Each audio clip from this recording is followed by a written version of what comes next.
The New York Times is looking to add to its list of 132 Pulitzer Prizes, by far the most of any news organization, when the 2022 recipients for journalism are announced on Monday.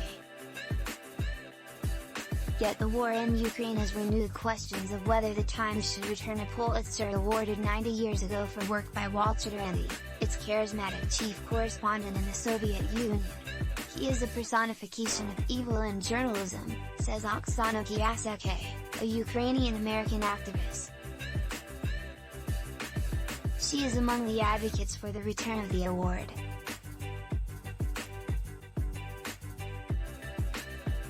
"We think he was like the originator of fake news.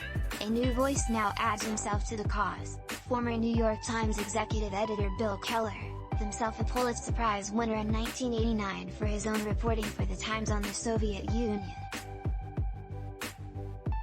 In the 1930s, as now, an autocrat's decrees led to mass deaths of Ukrainian civilians and relied on misinformation to try to cover it up. Reporters, including Duranty, were censored and threatened. A U.S. diplomat once wrote that Duranty told him his reports had to reflect the official opinion of the Soviet regime, yet in a time before social media and the internet, foreign journalists were among the only ones who could get news out to the rest of the world. Duranty was the New York Times man in Moscow, as the line went, with a cushy apartment in which to entertain expatriates and a reputation as a leading authority on the Soviet Union. Duranty had staked his name on the idea that Joseph Stalin was the strong leader the communist country needed.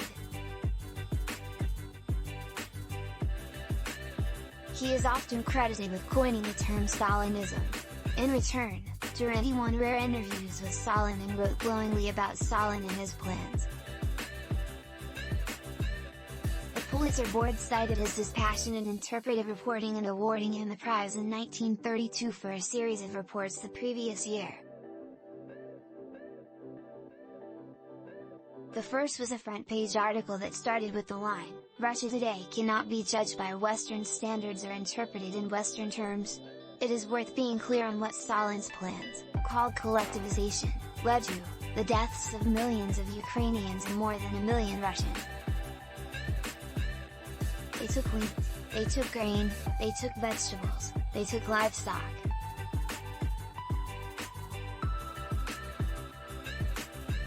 They took everything that people had. Applebaum's book Red Famine chronicles the ensuing catastrophe based on an extensive review of archives by Ukrainian historians. People ate mice, they ate rats, they ate leaves, they ate grass, Applebaum says.